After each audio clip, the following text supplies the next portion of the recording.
Hello, everybody. This is James Diboe, Discovering, dedicated to regional peoples. As always, we got a special guest on. He's been on before. He's coming on part two. Chike Akua, how you doing, my brother? Welcome back to the show. Thank you so much, brother. It's great to be here with you. Great. Well, Chika's been on before, and I understand you're the teacher at the university. I'm not sure which university, but I know you got. I remember you said online that you got the job in a university. I'm not sure which actual one. Yes, I'm an associate professor of educational leadership at Clark Atlanta University. Oh, okay, okay. So how's it going, the job? Is it going good? It's going well. I love being there. I love working with the students, and we have a great faculty and staff. So I'm having a great experience there. I also earned my master's degree there, and it was always my goal and my dream to go back and be able to teach there. So Clark Atlanta University is one of our great HBCUs in the United States. HBCU, of course, means historically Black college or university. So it's great teaching there. I love it. Brilliant, brilliant. Yes, I mean it'd be nice if hopefully eventually the UK starts getting its act together more because I understand in the States, in United States, that you've got a lot more courses, Black History courses than what we have in the UK. Um, I'm not sure about that, whether that's the case or not. Mm, Um, it may very well be. A lot of times people assume that I'm an historian because I use history and culture to contextualize the things that I teach. My area is actually educational leadership and educational policy. yeah, But of course, to me, history forms the foundation and that's culture right. forms the foundation of our analysis Yeah, for that's right. sure. Well, today we're going to speak on Nile Valley history and consciousness. We touched on consciousness a little bit last time. I thought went really well, very enlightened, and got great feedback of many people. So that's why I definitely had to bring you back on again. And if we start off with consciousness now, uh, why I want to bring this up as well because you see a lot of new age teachings, a lot of new age teachings, obviously places like the Nile are the source of the information. So Mhm. with these new age teachings, comparing it to the source, would you say that this is more of a new age style of teaching, or would you say it's quite in line with the source? Would I say what is in line with New Age teaching? We like the book called The Secret. Oh, Um, gotcha. Okay. yeah, yeah, like things like that, for example. Sure. So a lot of what we heard in The Secret, it was a wonderful documentary and book that really exposed us to many of the ancient teachings. And if you watched it carefully, it referenced ancient Kemet by the name Egypt, but nonetheless, Yeah, talked about the Emerald Tablets, um, and it talked about how this knowledge was hidden over time. And so you have to ask yourself, well, first of all, why was it hidden and who hid it? For yeah, what purpose? And one of the answers to that comes to us or was given to me by Tony Browder when I was coming back from my first trip to Kemet, and I was blessed to be able to sit with him.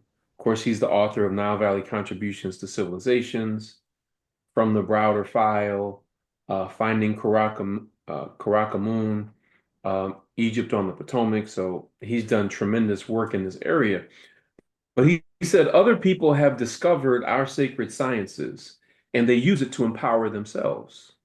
right. So one of the things that I gleaned from that was, well, not only have others discovered our ancient sacred sciences and use it to empower themselves, they use it to oppress others. That's right. Yeah, The very knowledge that we're told is ungodly and polytheistic and all these different negative terms, yeah, many of the people in power are using that knowledge to gain and maintain power and control, yeah, while at the same time oppressing others. Nothing wrong with gaining power for yourself, but when you use that to oppress others, that's problematic, especially when those that you were attempting to rule over, it was their knowledge to begin with.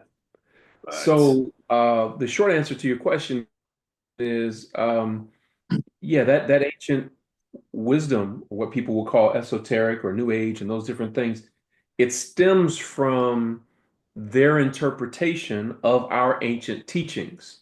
And so we Right. have to be more rooted and grounded and centered in the best of our ancient cultural spiritual traditions so that we can empower ourselves to lift us up from the place that we're at right now.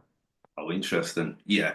So when you say interpretation, because that's interesting, you put it like that, because sometimes when you see Europeans going to in Africa, and they might they're researching it in a particular way where sometimes they don't actually connect to the people who still practice these traditions. Sometimes they'd be looking for archaeology or they're looking for the science side of things rather than actually getting in depth. And I'll give you an example. I had someone on my show, Ancestral Voices. I'm not sure if you've heard of them. So Hmm. they told me that they've got one of their one or two or something books in Harvard, and not Harvard, Oxford University. Now, they said that when it came to the book, it wasn't exactly how they've written it.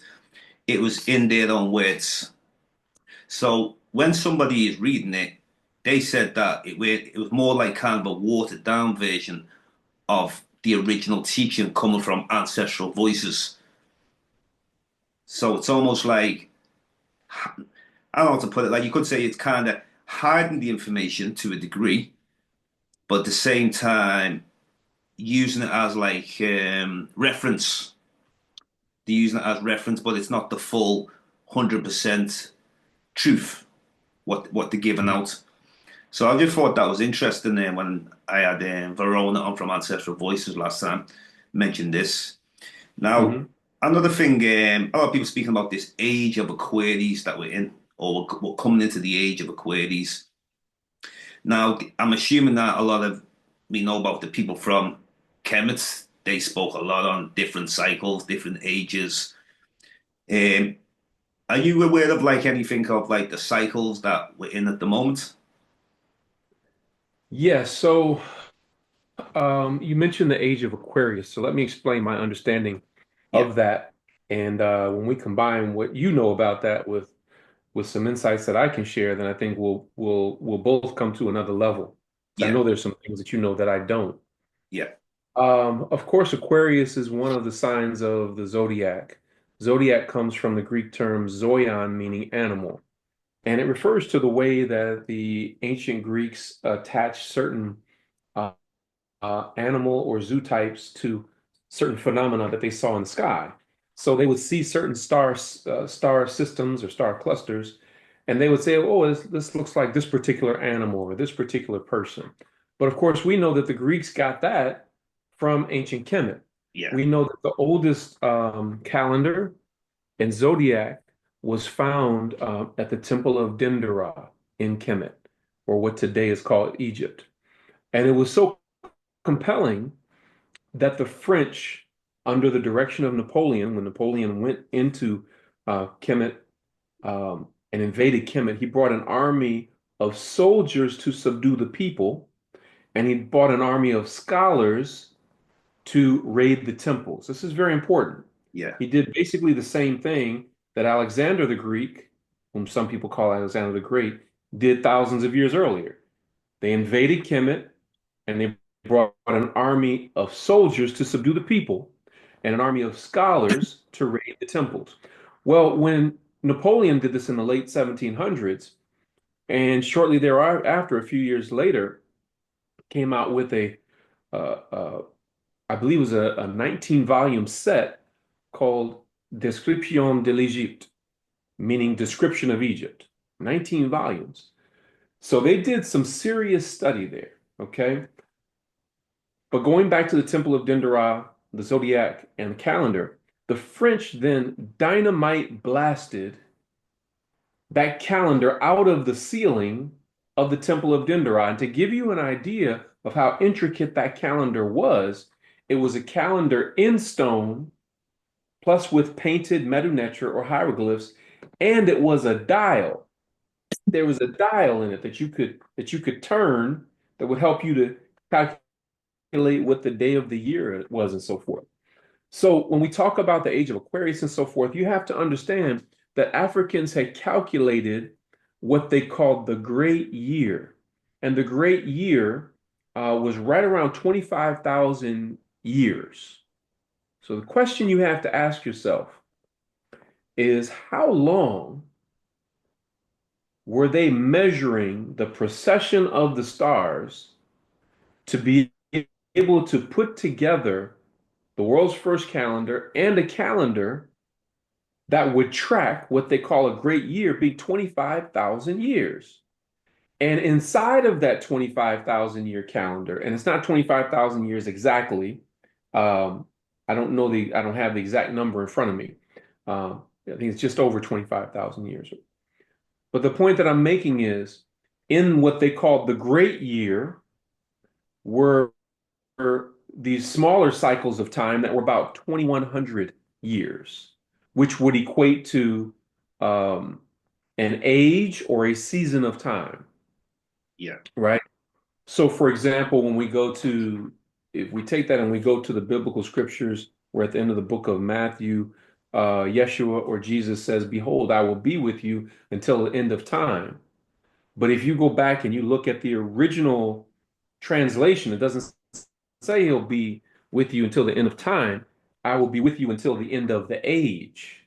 Ion, the Greek ion, which means age.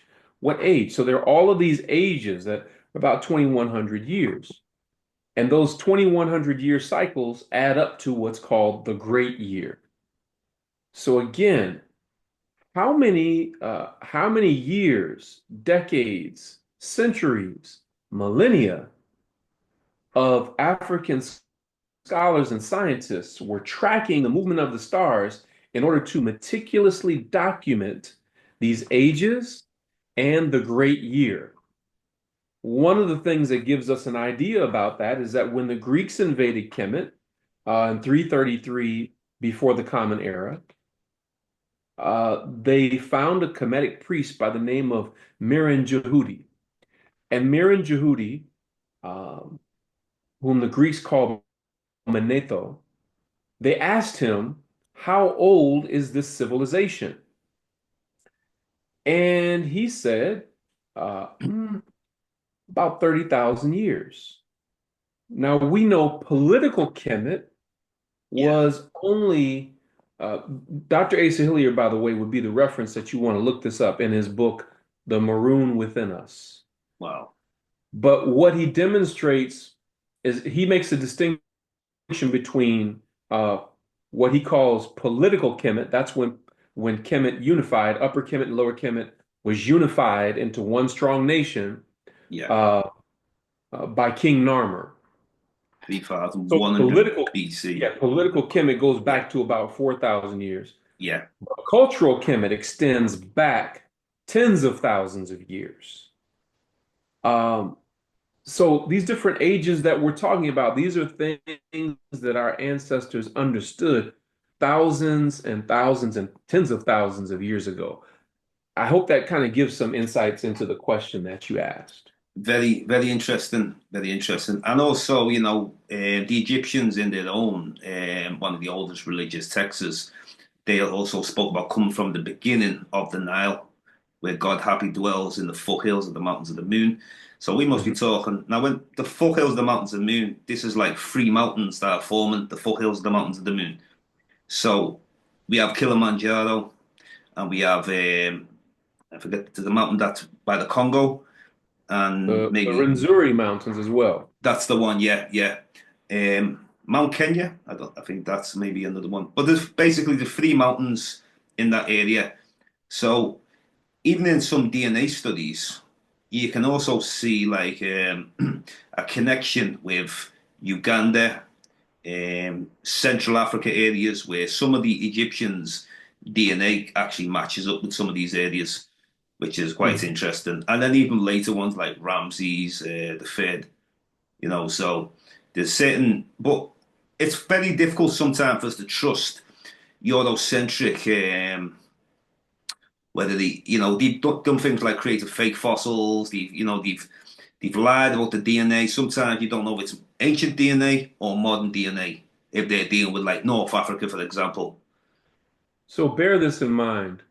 Tony Browder was the first person of African descent to lead an archaeological excavation in Egypt.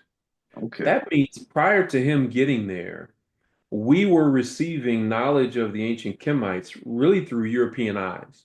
Now, Yes. that's not to take away from the tremendous research that there were a number of Afrocentric scholars The yeah. who brought us to, yeah, Cheikh Mhm. Anta Diop, Philo Benga, Molefi Asante, Asa Hilliard, Ivan Van Sertima.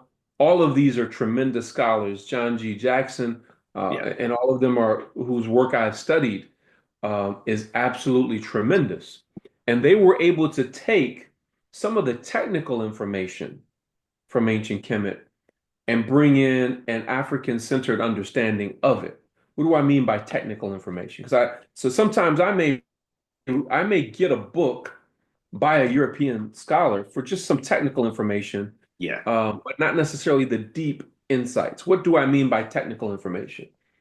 Technical information would be like the Great Mirror or the Great Pyramid is 481 feet high, covering an area of 13 acres. That's what I mean by technical information, right? Yeah. Yeah. So that's relatively reliable technical information. Yeah. 201 stair steps to the top, but the stair steps come up to my shoulders, not like the stair steps in your home or your apartment or townhouse. So there's certain technical information that they can share, but to really get the deep knowledge, it's best to go to our scholars first. All of Yeah. the ones that I just mentioned, Cheikh Yeah. Anta Diop, Theophilo Benga, Asa Hilliard, Ivan Van Sertima, Tony Browder, and others. Manu Empim is another outstanding source as well. Well, Philo Babenga, that's a very interesting one. Very, I mean, he's not as well, it's like almost he's not as rated as say Sheikh Anta Diop, but he's really up there. I feel like he's quite underestimated. Like not many people in this day and age really quote him. There's Well, like, let me say yeah, why we need to be looking at his work. he definitely, yeah, Here it is, right here. I had it, but I'll tell you why it's important that we are familiar with his work. yeah, Uh, um, this book, African Philosophy, the Pharaonic Period, from 2780 to 330 BC. In this book, he translates uh, specific texts out of the Medu Neter. right, yeah, So he is a multilingual scholar. So he knows Medu Neter, yeah, he knows Greek, obviously he knows English and he knows French and so forth. So he is able to translate this. So we have all of these texts written in the original Medu Neter, then translated, and then he provides commentary about the meaning. So yeah, this is one of the reasons why we need to be familiar with his work if we're yeah, going to be serious scholars. yeah, And so it's not a book just to be read. yeah, It's a rich resource and reference. So I'm referring, as you can see, all the places, where I've got these tabs and stuff. I'm constantly referring back to this book to yeah, get accurate information about ancient Kemet from the voice of the ancient Kemites themselves, that's right, rather than yeah, Europeans who have oftentimes mistranslated things. There are a number of critical mistranslations, and I can give you an example of what I mean by mistranslations. Okay, give me just a second here. Just got yeah. to grab this to illustrate what I'm saying. Uh, I highly rate him. I highly rate him really high. Yeah. we've all probably seen one of these as a necklace before. It's called, people refer to it as a cartouche, Okay. but that's not what the ancient Kemites called it. They called it a shin, Shen, or you may hear it pronounced Shenu, Shenu. Okay. Yeah. Now, the reason that most people know it by the name of cartouche is because here again, when Napoleon's army invaded Kemet, the soldiers, when they saw these, carved into the walls of temples. They said, "Oh, these look like our rifle cartridges."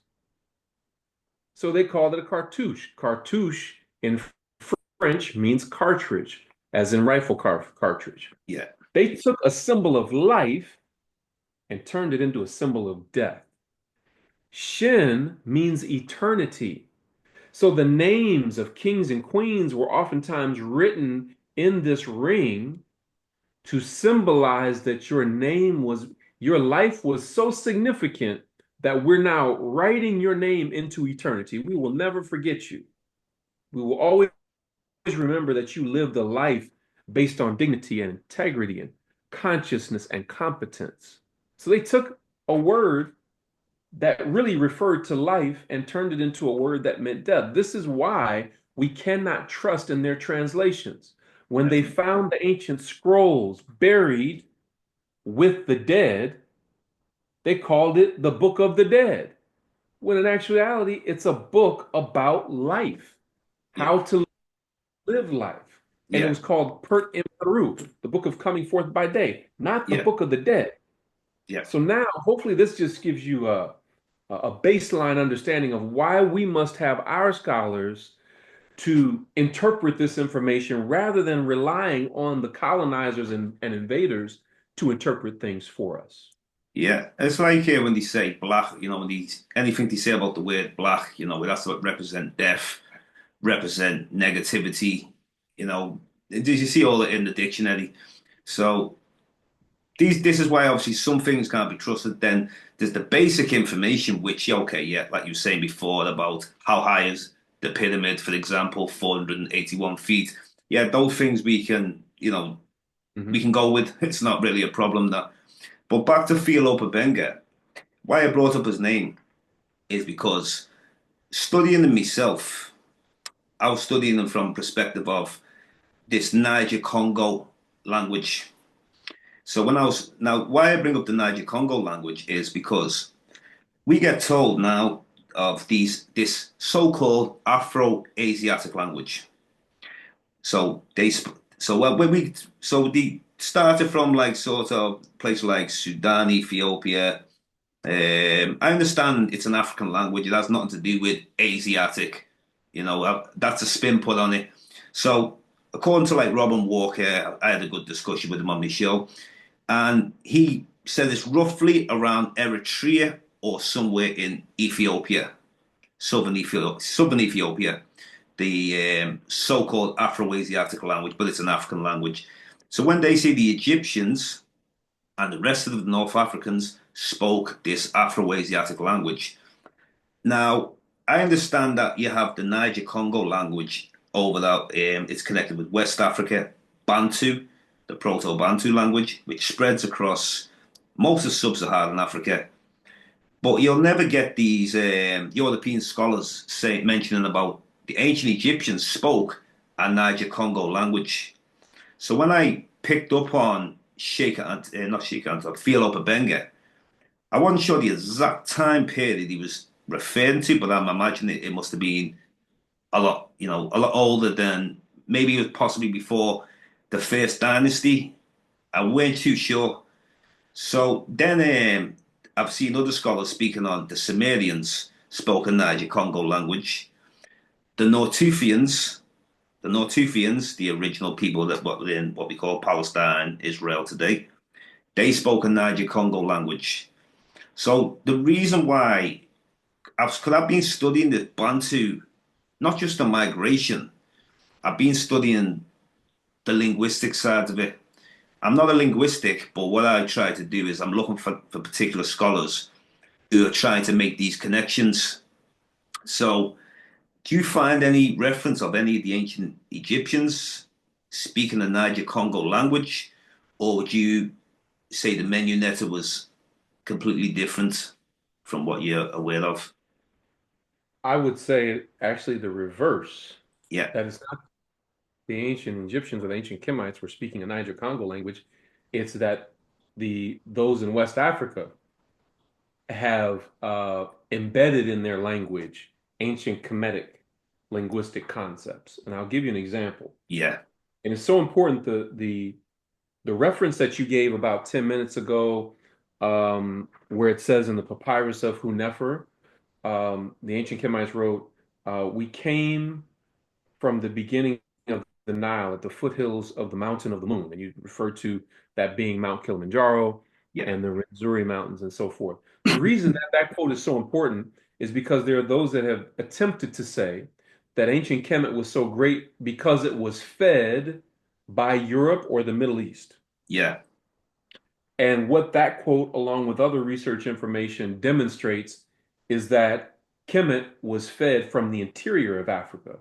It was fed culturally and it was fed scientifically by the interior of Africa, not from Asia or Europe. Yeah. Okay.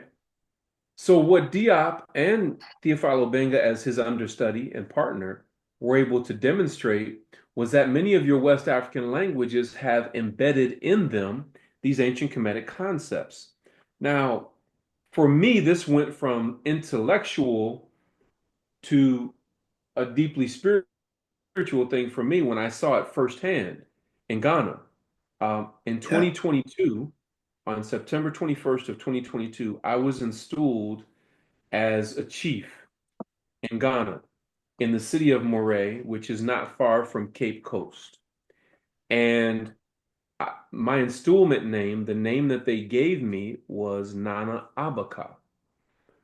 Well, I asked them, I said, well, what does Abaka mean? Nana means elder or chief. But what does Abaka mean? And they told me it meant leader. Well, as I looked at the spelling of the word A, wait a minute, Abakah. Immediately, I saw three Kemetic words in there. Now, the reason that, first of all, one of the reasons they installed me as a chief was because they already know that they are the descendants of ancient Kemet, and Yeah. they have reproduced many they have kept alive many of the ancient Kemetic traditions. And they installed me as a chief, recognizing some of my scholarly and educational pursuits and how I could help them to continue to piece together those traditions. Well, as soon as I heard the name Abaka, I said, that's three different Kemetic words. Ab meaning heart, Ba meaning spirit, and Ka meaning soul. So when you take that into account, the name Abaka doesn't just mean leader, it means leader with heart, spirit, and soul, right? Yeah. That's just one example. But there are many examples linguistically. Another person who writes about this in a book called Pathways of the Nile is Boubacar Lam. Last name is spelled Lam. But you can go to Yeah. Diop's work, Obenga's work, and Boubacar Lam's work demonstrates this. So it's very, very important. I can sum all that up by saying what Dr. Hassimi Maiga has taught us. And Dr. Maiga has written a book called Balancing Written History with Oral Tradition. Balancing Written History with Oral Tradition. And what he tells us is that when the Nile Valley was inundated by colonizers and invaders, that would be, in this order, Assyrians, Persians, Greeks, Romans, and then Arabs. Yeah. Okay. Once the Nile Valley was inundated by this series and succession of colonizers and invaders, there were six mass migrations out of the Nile Valley from East Africa to West Africa, from the Nile Valley to the Niger River Valley.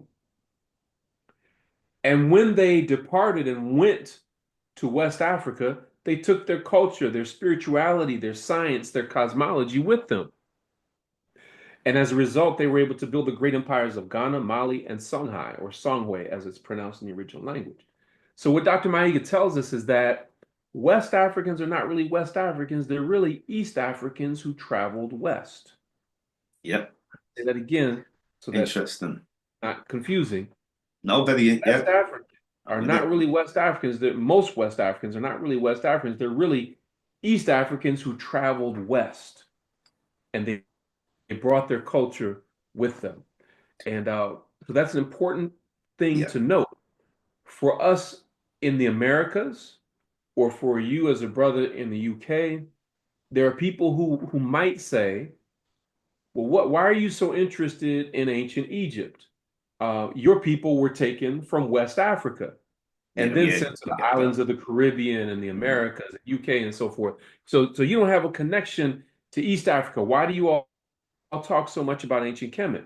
Well, that's where you have to understand Dr. Maiga's research that shows that West Africans were not West Africans, they were East Africans who traveled west. We have a direct connection to all of those. Yeah. Just like Europeans today, they didn't come from Greece or Rome, but they consider that their ancient intellectual capital, and they build off of the knowledge of ancient Greece and Rome in the same way that we should be building off of ancient Kemet. Yeah. Well, it was interesting because I've reading a couple of Diop's books, like African Civilization, Myth or Reality, Mhm. Civilization of Barbarism, and there was another one I went through. Can't be to think of another one anyway. But basically, interesting part that really stuck with me was when because he'll speak on the science, he'll speak on some oral history as well. But what I was interested in is he mentioned the part that a good portion of West Africans have in their oral history. Now he comes with the date around 1500 BC. I don't know where this come from. About a lot of them coming from he described it like East Africa, but also in the islands. When they say the islands, like what we call the Indian Ocean, for example. Mhm. Now that could take us into all areas there where I was speaking to Dr. Ranok Rashidi one time when he came on my show, and he was speaking to the Sri Lankans when he was there. I was also in Sri Lanka myself speaking to the peoples, and they speak on a sunken continent or like some landmass that connected East Africa to India, and some even referred it went to Australia too. Hmm. So he says normally he doesn't entertain anything like that because he tries to keep to what is solid evidence. But he Hmm. said it was so fascinating for them and really opened his mind up, which he's hearing from a lot of people who were over in Sri Lanka, that this is a possibility that we shouldn't write out. And then with Diop, was mentioning back to Diop anyway, when he was saying that there was no tall Africans in West Africa before 1500 BC. And this is basically, but this is not how he put it, was like, he referenced it in a way of like, I'm not sure if he was referring to some of the Greek work, some of the work of the Greeks, but I was thinking, how could the Greeks know certain things of 1500 BC? Um, but it made me think that basically, the people who they call the pygmies, the Twa, Hmm. very short, diminutive people. Now you can find them in different parts of Africa, the Congo, the Baka people in Cameroon, they're in other areas in Africa. So, and then I do my other comparative studies where I was studying this brother from Nigeria, and he was saying that 90% of Africans didn't live in West Africa, well, they were more in North Africa. And I thought, well, this is really like picking my mind really strongly. I'm aware of the Sahara Desert wasn't always a desert too. So there must have been a time, there must have been a big population that were there when it was lush grassland vegetation, rivers, lakes. So where did these people go? The time of that, as it's slowly drying up, it took a certain period of time. So they must have gone to many different parts of Africa. I'm sure you've heard of Dr. Clyde Winters, Dr. Clyde Ahmed Winters. Now, Hmm. interesting what he speaks on. In the middle of Africa, he speaks on the Sea group people who spoke a Mandi language. Now, he said these are responsible for creating the Egyptian civilization and Sudan. He points at other parts of Africa that they went in directions, but he also speaks that they were the Sumerians. They became the Sumerians, Elamites of Persia, and India, the Indus Valley civilization. So, like I said, I'm into the comparative studies. I'm looking. that's what we got to do. Look everywhere for that information. So I was wondering if you're familiar with any of this, or like maybe it picks your mind even. So you mentioned a lot there. I want to start with some person that you mentioned, Dr. Runoko Rashid. Yeah, He was definitely an elder brother to me. I had the opportunity to travel in Kemet as well as Ghana with him on a trip.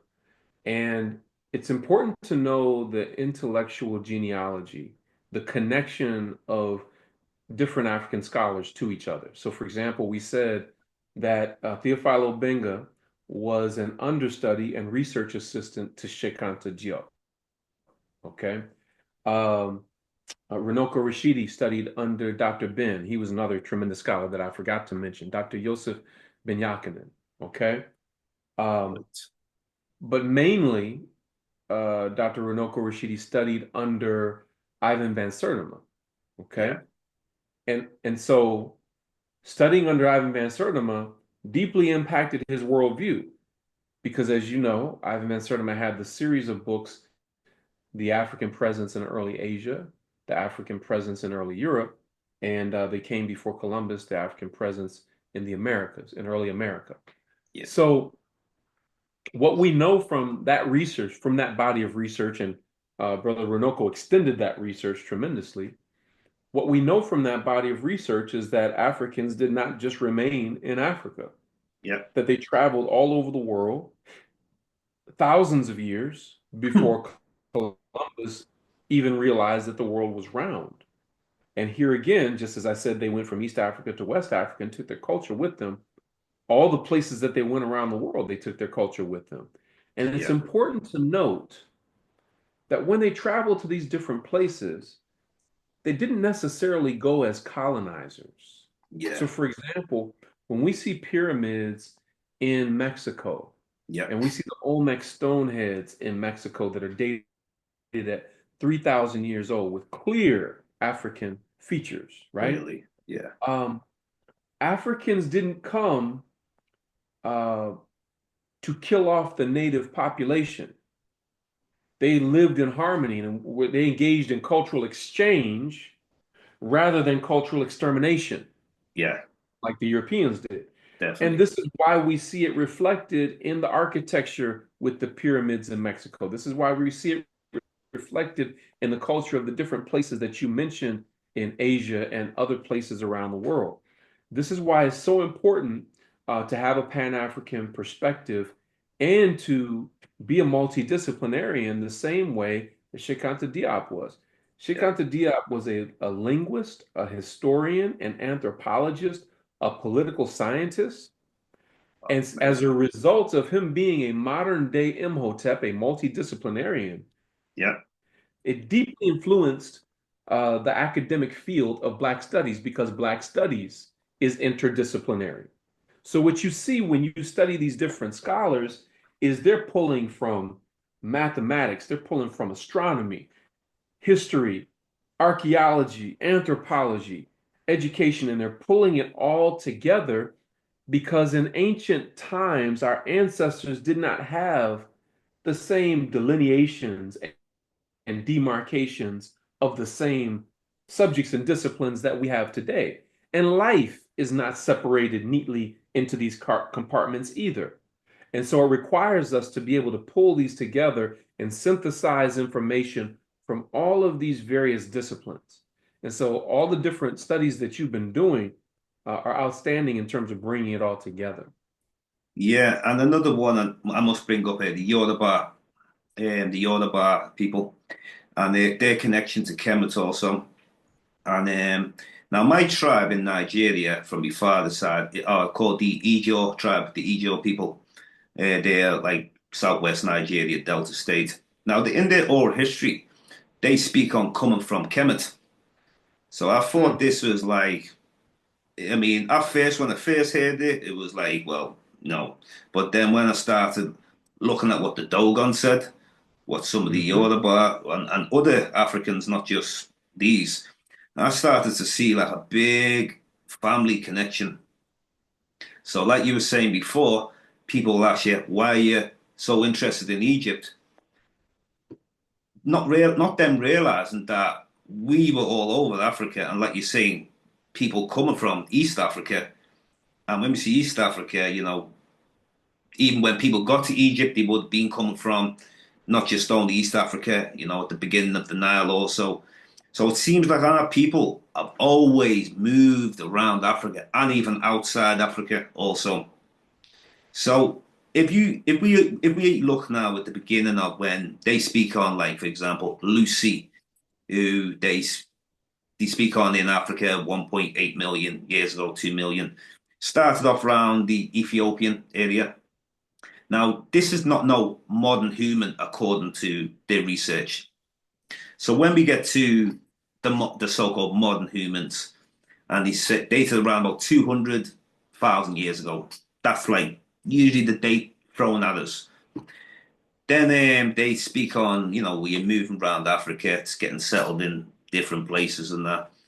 Now, when they talk about leaving Africa to populate the world, to become the European, to become the Asian, to become the Aboriginal Australian, later on the Native American, it's almost said in a way that like we decided to leave, whether it was 90,000 years, 80,000 years ago, and then nothing happens after that.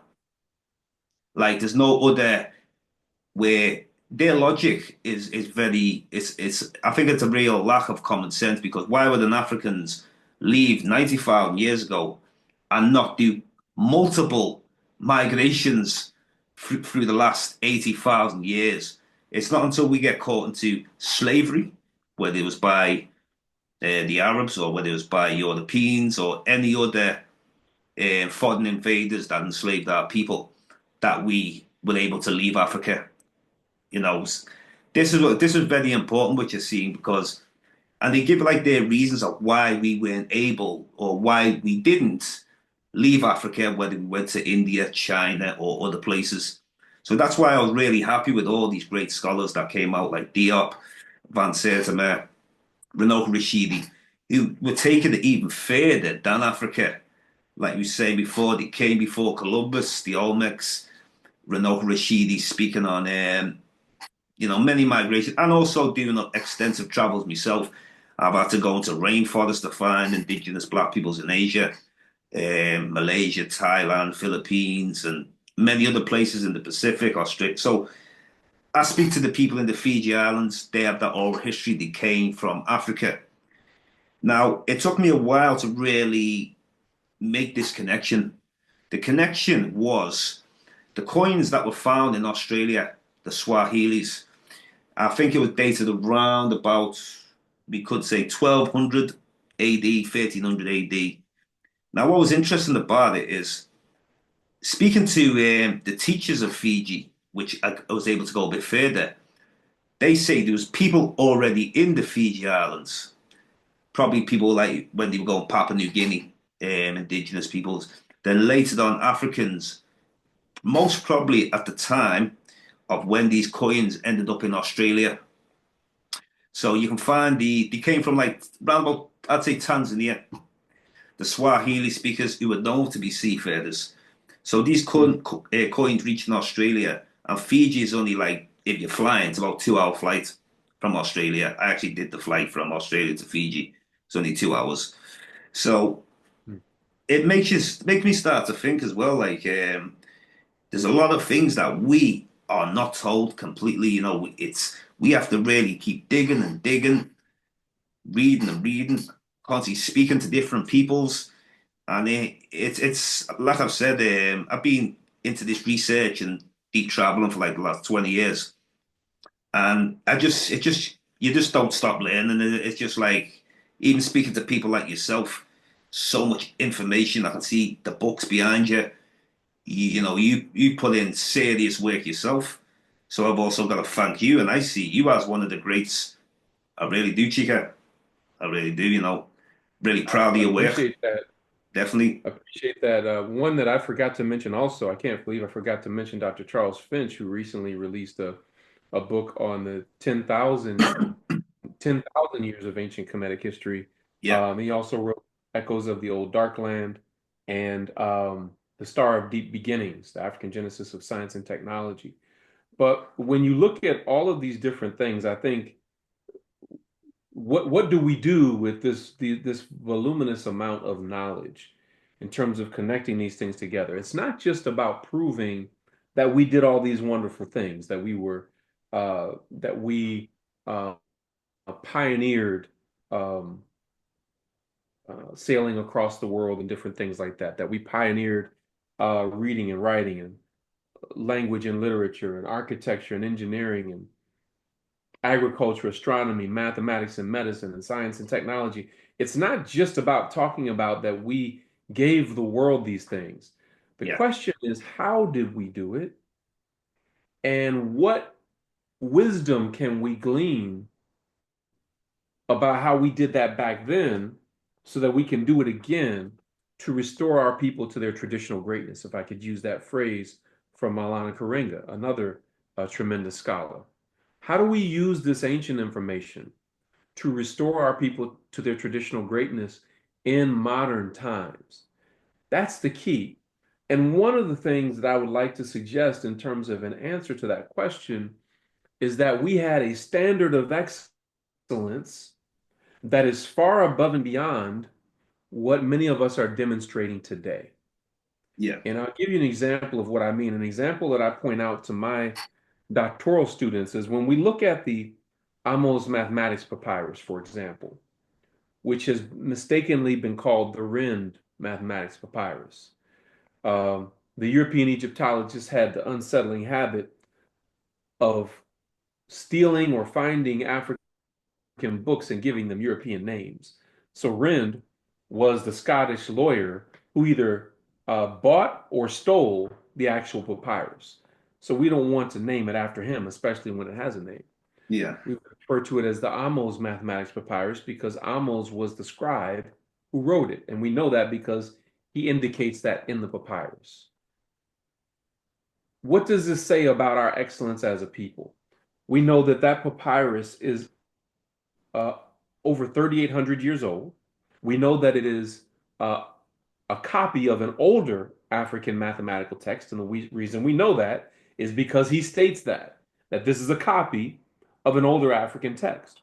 Well, we also know, and again, this is why studying the work of, for example, Theophilo Obenga, translating Yeah. the Amos Mathematics Papyrus for us is important.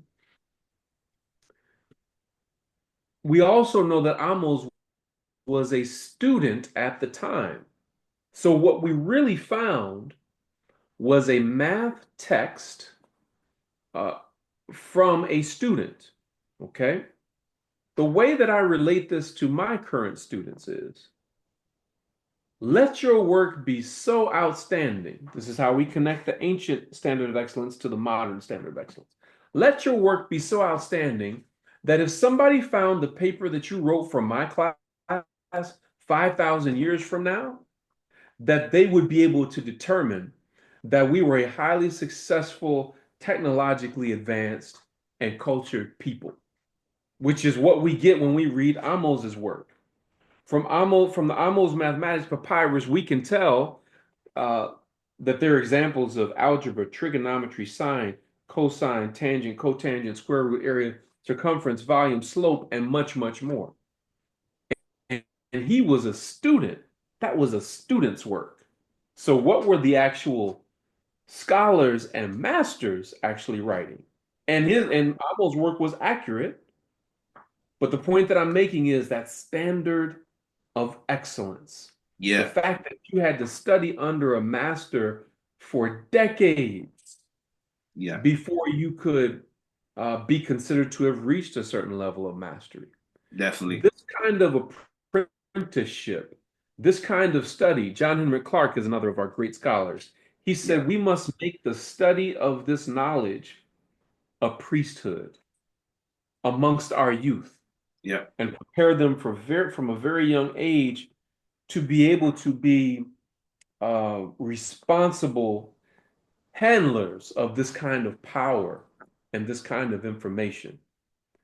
So sometimes if we talk too much about all of these ancient civilizations and the great scholars and different things, if we're not careful, we Yeah. get lost in the weeds and The audience may say, well, what does this have to do with Yeah, us today? yeah, I'll never forget something that Dr. Amos Wilson, another tremendous scholar of ours. yeah, Dr. Amos Wilson was a psychologist, and he said something really, really profound. Because sometimes people will say, well, what does all that ancient stuff have to do with us today? I'm trying to pay the bills. I'm trying to pay for this house, pay for this car. I'm yeah, trying to feed the children. What does yeah, any of this have to do with us today?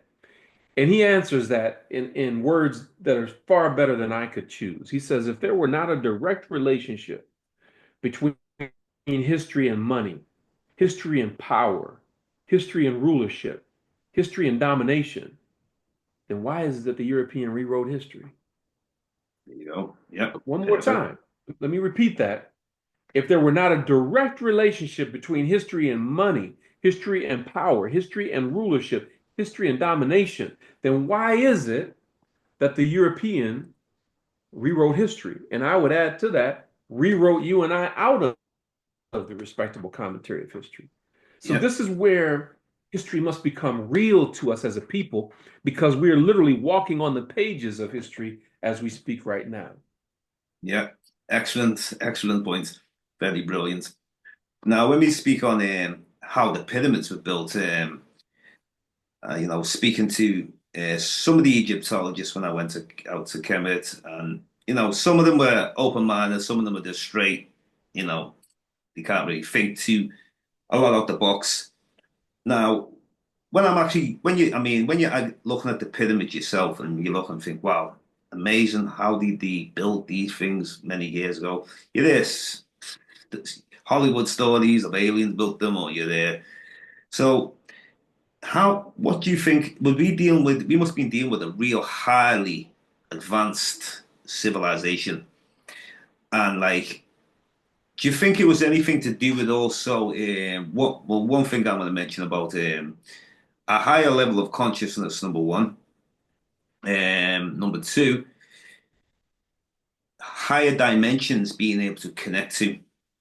Um, I don't want to sound overboard with it, but there's certain things I've looked at, like where we were able to connect to higher dimensions during these times. I mean, what give them the like? How could you lift these tons? I don't know how many tons each block is.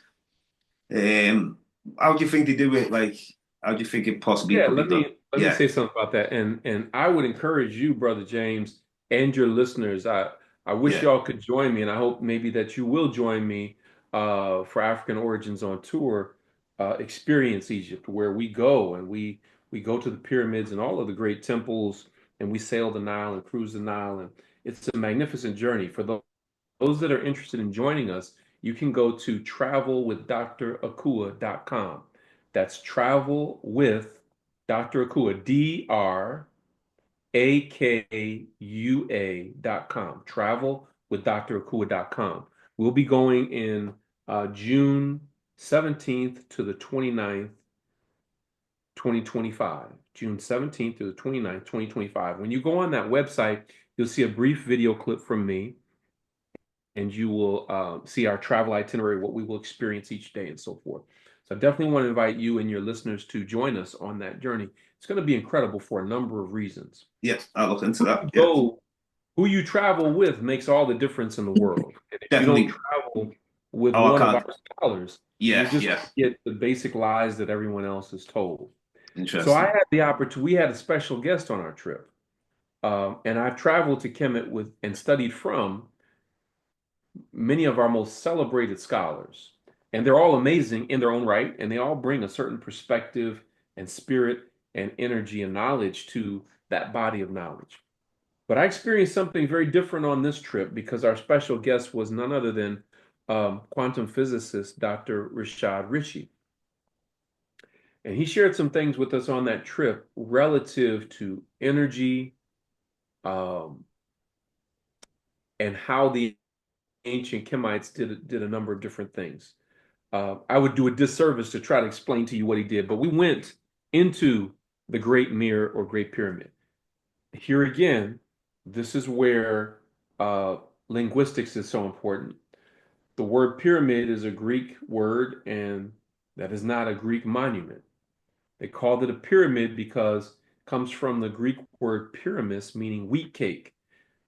In Greece, they had these wheat cakes that were in the same shape of what today we would call a pyramid.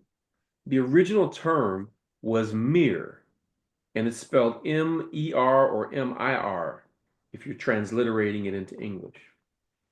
And mir means place of ascension. Think about that, place of ascension. We were told growing up that these were tombs, yet no bodies were found inside of the Great Mirror or the Great Pyramid. I'm going to say that again. No dead bodies were found inside of the Great Mirror. Now, when you go out into down into Sudan, those pyramids, there are more pyramids in Sudan than there are in Egypt. Yep. And those in Sudan, those were tombs. We know that. But the ones on the Giza Plateau, the Great Mirror and the others, those were not tombs. And the reason that we know this is because when you go down into the Valley of the Kings and Queens in Luxor, Yeah. Went through there. Yeah. you go inside those tombs, you see what a tomb looks like because from Yeah. floor to ceiling and even on the ceiling, you will see Medu Neter written, hieroglyphics in beautiful bright colors. And that's one of the things that lets you know that you're in a tomb. But when we go into the king's chamber of the Great Mirror or the Great Pyramid, there are no glyphs. There is what they call a sarcophagus, which looks like a tomb, but we know that ancient Africans used the Great Mirror and other mirrors on the pyramids on the Giza Plateau to calculate the precession of the stars. This is where we studied the precession of stars and developed the first calendar. This is also where we did rituals of resurrection, which is likely why there was a sarcophagus in there because no body was ever found there. One of the things that Dr. Rashad Ritchie was able to determine was how the king's chamber of the Great Pyramid was calibrated in such a way that it has the effect, a grounding effect. So one thing that's been popular amongst Europeans recently is this phenomenon of grounding, walking barefoot out in nature, Yeah. that the energy of the earth energizes the body, it reduces inflammation, and so forth, and has a number of other healing properties just simply by walking on the earth with no shoes on. Yeah. I've heard And one this of the one. things that one of the first things that Dr. Ritchie did when we got inside the king's chamber was he kicked off his shoes and started grounding. And he said, this is interesting. I've never had this sensation before, except when I was grounding outside on the earth. So how were they able to build this structure? Now, bear in mind the king's chamber inside the Great Mirror, the Great Pyramid, is probably at least 250, maybe even 300 feet up above the base of the pyramid. Okay, so how were they able to calibrate this room in such a way that it has the same effect as grounding standing directly on the earth? It was this and a number of other insights that he brought to us on this trip in terms of how they utilized energy, how they transmitted energy, and a number of other things. So those are a few of the things that I think about when I consider the Great Mirror, the Great Pyramid. It's important to know that this was one of our places of ascension. You also Yes. have to consider that a mirror or pyramid has four sides. And and in some of the esoteric literature, it suggests that that represented the four dimensions of the self, the spiritual, the mental, the emotional, and the physical, in that order. Now, Yeah. of those four, we typically tend to give the most attention to the physical, That's right. Yeah. to the detriment of the spiritual, Yeah. mental, and emotional. So it was said that when you brought the spiritual, the mental, the emotional, and the physical into complete balance, it would be like walking up a stairway to heaven. And that's one of the things that the mirror or the pyramids were supposed to symbolize as well, walking up a stairway to heaven. So there are a number of different meanings and thoughts that come to mind, but those are a few of the things that I'd like to share on that as we begin to wind down. Yeah, very, very powerful information. Now, because I always wondered, like, how did they build these things? But obviously, there was I don't know if it's like we could put it like we were more balanced, we were more connected to the universe, we were more. Yeah. Sorry, you're going to say something. Sorry. Yeah, one more thing I forgot to mention. Bear in mind, at that time, we were free and sovereign. Yeah, I wouldn't even say liberated because then you say liberated from what or liberated from whom? We were yeah, free and sovereign, so we didn't have what Naim Akbar, another outstanding scholar, would call the chains of psychological slavery. They were free. yeah, You'd be amazed at how much of that, the weight of those chains, still takes up so much of our minds. Our minds have been colonized by yeah, so much European um, oppression and depression and European thinking and trying to live and survive in their societies. They didn't have that mental and emotional weight. That's number one.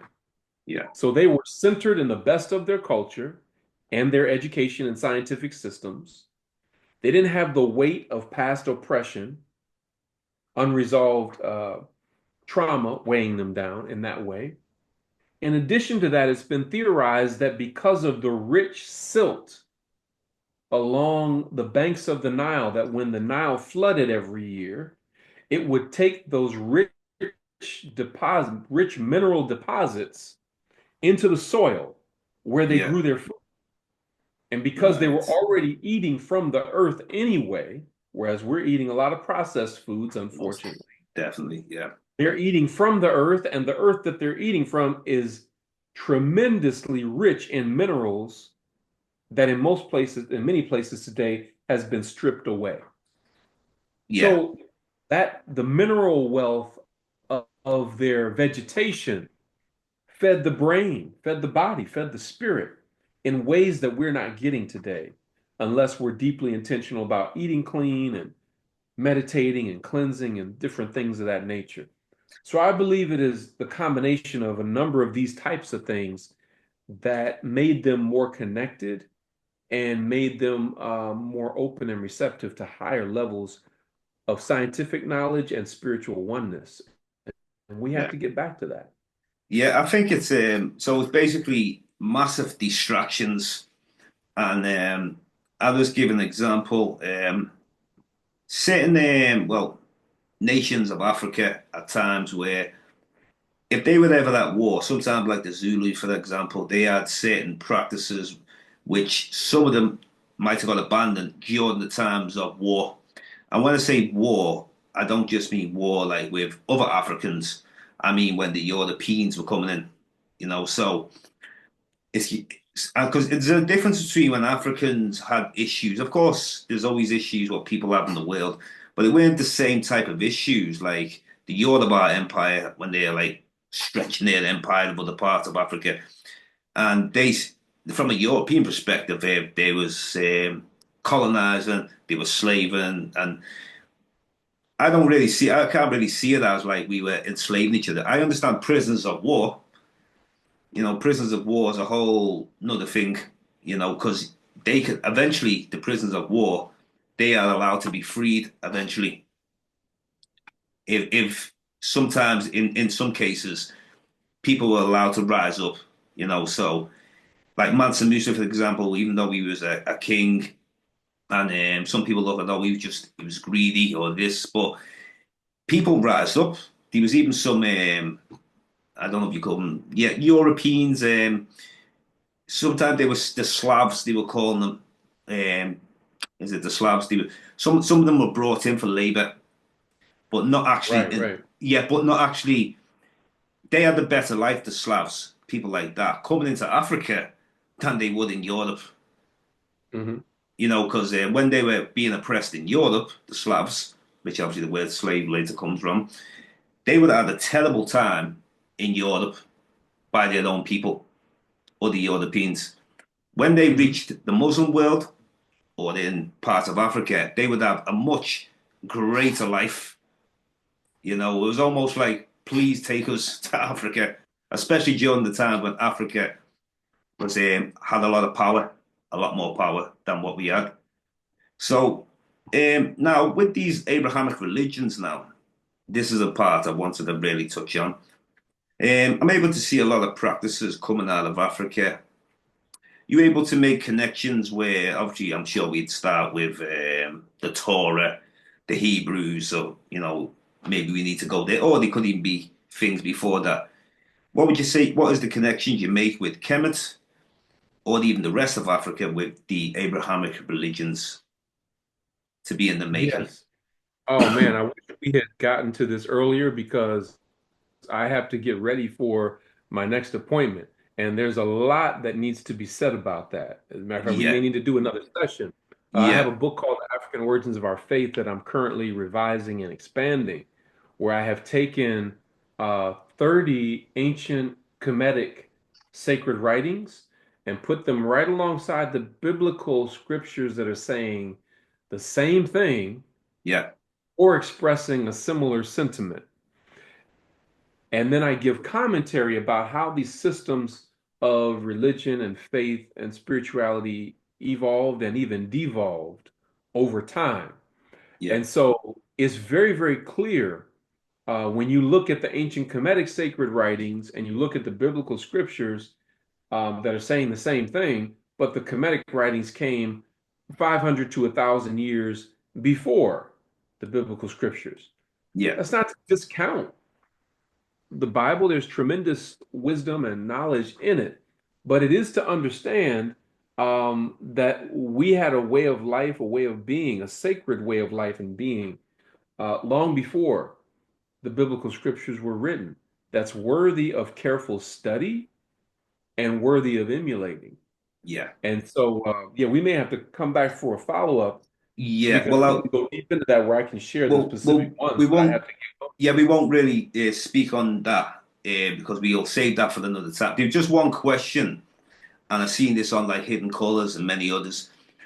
Before the 325 AD, the Conference of Nicaea, that the person he called Jesus or Yahshua was born in a cave in Ethiopia and then later moved to Bethlehem. Are you familiar? I'm sure you're familiar with I've this. Or I've heard that, and yeah, again, that requires a wider discussion. In the yeah, yeah. meantime, you may want to check out James Anike's book Okay. entitled "Historical Christianity African Centered." Again, by James Anike. It's spelled Anyike. James Anike, um, Historical Christianity African Centered. My understanding is that there was a man named Yeshua, which is the original Hebrew name, Yeah, and that was later changed to a Greek or a Hellenized name, Jesus. yeah, And that much has been written and mythologized about Jesus. This actual person, Yeshua, actually lived and did many of the things that we talk about uh, coming from a biblical perspective. But there's a lot more I could say about that, but I actually have to go because I have to yeah, yeah. it's time for Well, I want to the thank you appointment. very much, and maybe when you're free, we'll do a part three. This is James Yes, Diboe, Discovering dedicated to original people, brother Chike Akua. I'm proud to have you on, and hopefully we can follow up with a fair discussion, maybe in the new year or whenever you're free. yes. I'm looking forward to it. And for those that are listening, please again go to travelwithdrakua.com. Again, that's travelwithdrakua.com. Or if you have questions about the information that I've shared, you can email me at drakua@drakua.net. That's DRAKUA at DRAKUA.net. And lastly, for those that are interested in my books, you can go to readingrevolution.org. Again, that's readingrevolution.org, and then click on Books by Dr. Akua. But there is an additional charge for shipping overseas to the UK. So you can email me indicate, which books you're interested in. But thank you so much once again, Brother James. Thank you Always a very blessing much. to speak with you and look All forward to right. connecting with you again. Thank you very much. Appreciate your time, and we'll do this again. Thank you. All Peace. right. Bless. God bless.